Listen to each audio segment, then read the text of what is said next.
No vídeo de hoje eu quero trazer para vocês os principais indicadores que a gente deveria estar dando uma olhada quando a gente pensa em ações de crescimento e em ações de dividendos. Pois é, a primeira ressalva que eu quero fazer aqui, a gente não precisa ter uma carteira só de uma estratégia ou só de outra. A gente pode sim tranquilamente misturar elas e eu mesma faço isso. Eu tenho empresas que pagam bons dividendos e outras que são focadas no crescimento.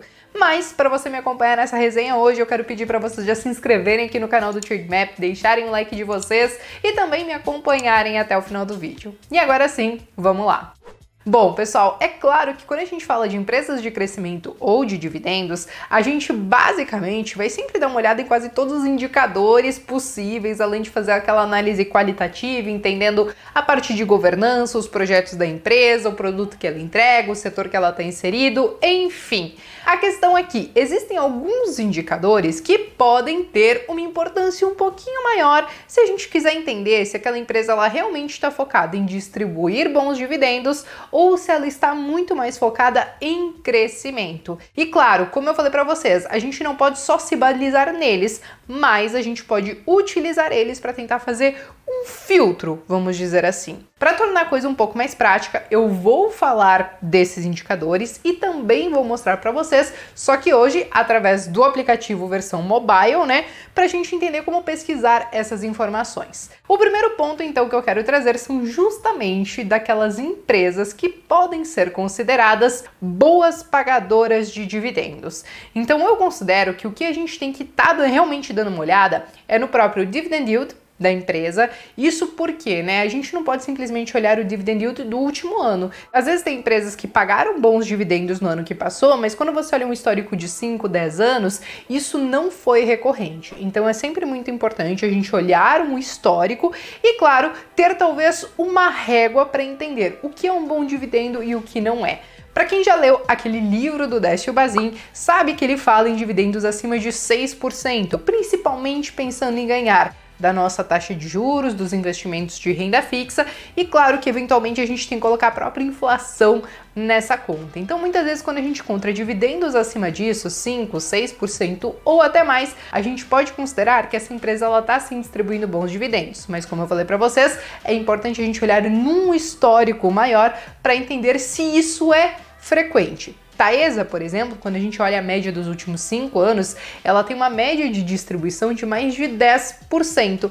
Claro que nesse ano que passou, quando a gente fala, né, de pandemia, muitas empresas e os bancos também tiveram uma dificuldade um pouco maior e por isso os dividendos ficaram um pouquinho mais magrinhos. E é por isso que é muito importante, volto a frisar, olhar um histórico maior. Agora, um outro ponto importante, gente, é justamente o payout. É importante a gente olhar o payout porque ele indica o quanto do lucro da empresa ela está distribuindo para os seus acionistas. Então, muitas vezes a gente pode encontrar empresas que vão distribuir apenas aqueles 25%, que seria basicamente o que as empresas têm obrigação de distribuir do lucro. E cabe ressaltar que elas podem mudar isso no estatuto social e até mesmo distribuir menos do que esses 25%. Mas quando a gente fala de boas pagadoras de dividendos, então muitas vezes a gente vai encontrar um payout acima de 50%, 70%, até mesmo 80%, dependendo do momento que a empresa está passando e claro que tudo isso tem a ver com o próprio lucro da empresa, né? Esse é um dado muito importante, porque se uma empresa ela não consegue entregar lucro, a gente já sabe que os dividendos estarão comprometidos. Mas deixa eu mostrar um exemplo prático para vocês, já justamente falando de Taesa. Bom, pessoal, aqui eu já tô com a Taesa na minha telinha e eu vim aqui então nos indicadores dela e eu consigo ver aqui o payout de 48,9%.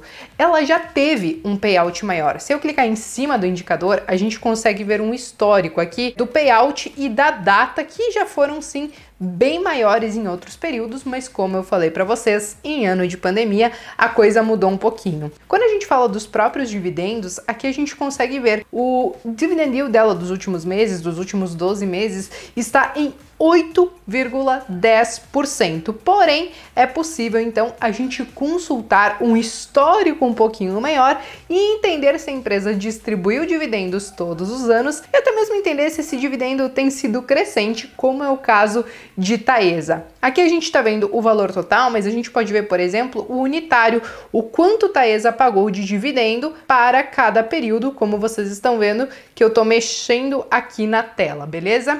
Bom, basicamente eu diria que esses são indicadores muito importantes para quando a gente está olhando para empresas de dividendos, mas a gente não pode se balizar somente neles. É sempre muito importante a gente consultar outros indicadores e fazer uma análise qualitativa para entender se aquela empresa realmente tem um bom potencial de gerar caixa, entregar lucro, distribuir dividendos e por aí vai. Mas beleza, gente, agora eu quero falar um pouquinho sobre as empresas de crescimento. As empresas de crescimento, muitas vezes, elas não vão ter um dividendo tão alto assim, porque muitas vezes boa parte do lucro e do caixa que elas acabam gerando, elas acabam reinvestindo na própria empresa para buscar esse crescimento de longo prazo. E para a gente entender se isso está surtindo algum efeito, existem alguns indicadores que a gente pode olhar, que são alguns indicadores de crescimento. E aí que eu já quero trazer vocês para minha telinha de novo e compartilhar alguns dados de VEG para ficar muito mais visível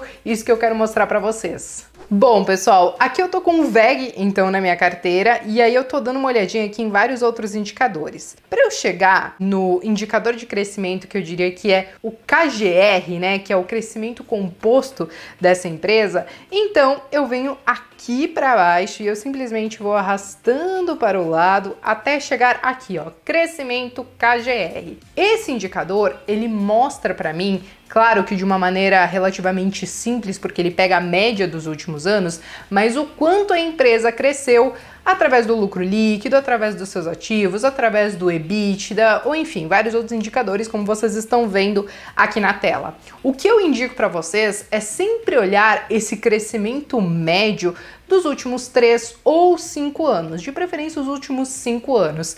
Nesse caso de VEG, a gente está vendo que o lucro líquido dela dos últimos 5 anos cresceu em média 15,5% ao ano. E isso traz pra gente que ela é sim uma empresa de crescimento rápido. Para quem já leu aquele livro Ações Comuns, Lucros Extraordinários, do Philip Fisher, sabe que existem aquelas growth stocks e muitas vezes a gente pode considerar uma empresa de crescimento rápido aquelas que conseguem obter resultados maiores de 10, 12% ao ano, como é o caso da própria VEG. Quando a gente fala do próprio EBITDA dela dos últimos 5 anos, que é a capacidade mesmo dela gerar caixa, entregar lucro através das suas operações, a gente está falando de um crescimento de mais de 17%.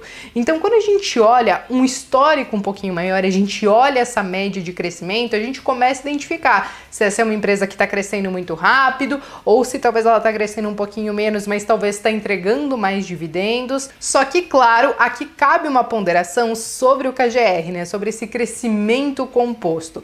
Muitas vezes a empresa pode ter passado 3 anos crescendo muito pouquinho e ela só explodiu nesses últimos 2 anos em crescimento. O que não quer dizer que ela cresceu necessariamente 15% ao ano nesses últimos 5 anos, mas que tudo isso é uma média. Então é sempre muito importante a gente olhar isso no detalhe também, para saber o histórico, se isso foi algo recente, se foi algo que a empresa começou a fazer agora, alguma coisa que ela mudou no seu modelo de negócio que está apontando que ela vai ser uma empresa de crescimento. Por isso que eu volto a falar que quando a gente olha todos esses indicadores, a gente tem que olhar o conjunto da obra mesmo. Não adianta a gente olhar um único indicador isoladamente. Aqui eu trago alguns principais para a gente olhar o que é dividendo e o que é crescimento, para a gente fazer talvez até um primeiro filtro, mas a gente nunca pode deixar de fazer aquela análise qualitativa ou uma análise também quantitativa.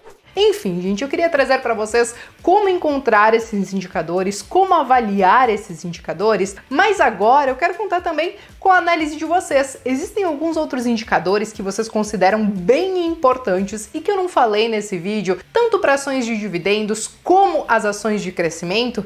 Escreva aqui nos comentários que eu quero saber e eu vejo vocês então no próximo vídeo.